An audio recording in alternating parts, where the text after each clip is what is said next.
Do you feel comfortable around your family? Can you be yourself without shame in front of your family? For me, absolutely not. I cannot be my true self in any way, and this is why I'm allergic to my family. The constant suppression and oppression of my true self in order to have some semblance of peace causes unnecessary pain and suffering. I am sensitive to self-oppression, and yet I have to endure it for my own good.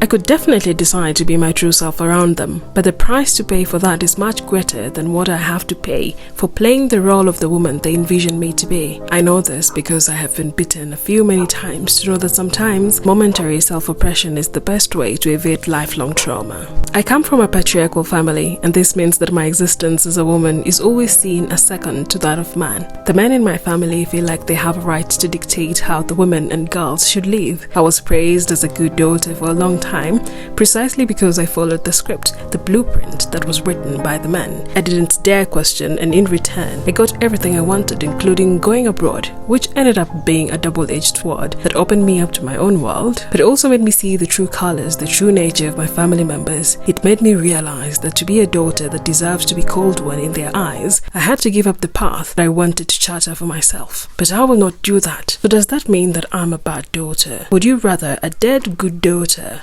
or a living bad daughter? Sometimes I wonder why I worry about family members that don't care about me. I mean, they don't even know me. I worry about their well-being while they constantly ask me, "When will you get a job? Have you applied to that job I sent you?" No one has asked me, "How are you doing?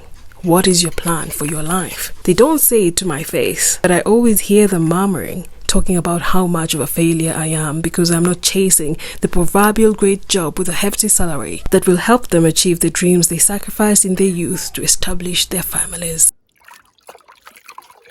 I know in the eyes of my family I'm a failure, but in my eyes, I am a winner in my own competition written by me. I have no obligation to listen to any advice from anyone because none of these people that want to write my life are living the life that I want for myself.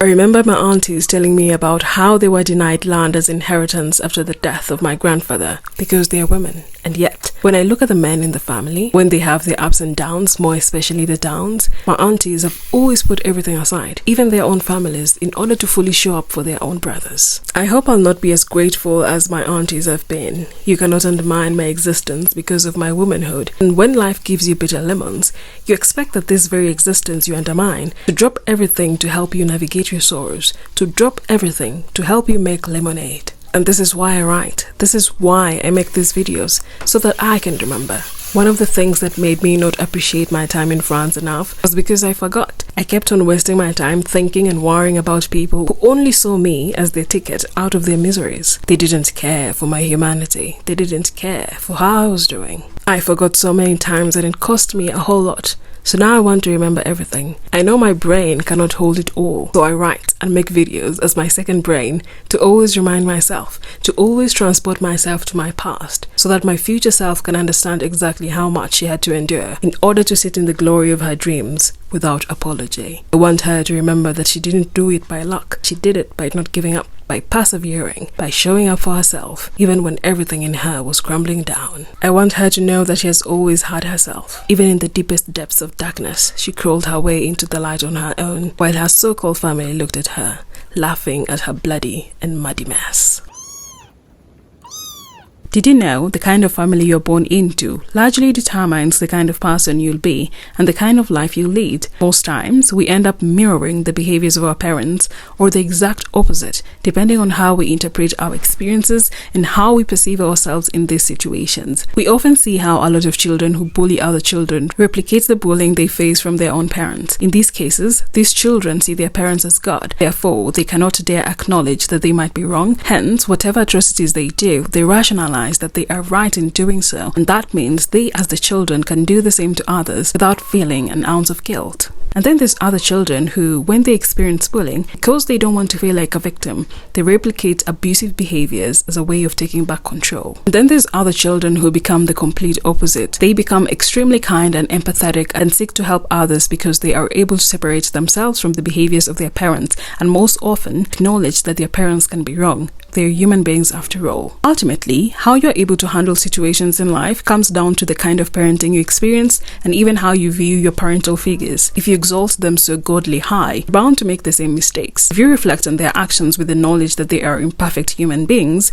you can look into yourself to ensure that you don't replicate the bad behaviors that hurt you. This is why, even when it comes to my own family, I like to ask questions because I don't want to repeat the same mistakes. I want to live a better life for myself, and that means I have to critically look around me, shed the things that I've been taught but hold me back, so that I can move forward, even if it means on my own. It is not easy for our family members to embrace us when they see us on a path that they don't approve of, not because it is a bad path, but because they want us to only do what they think is right. And it's definitely not easy to go against the expectations of our close ones. I know this from experience, but what I have found to be easier is doing what makes me feel great, what makes me feel alive, even if they don't approve, because at the end of the day, I am the one that has to live with my life, and it is only worth it if I live it in the way that I see fit, without wondering about rattling the cages. However, sometimes in order to feel alive, I have to live according to the expectations, albeit temporarily, because living by my own rules poses a bigger threat to my emotional and mental well-being. If being around them means I have to wear a mask, then I have to do so that I can keep my wings intact. When it's time to fly,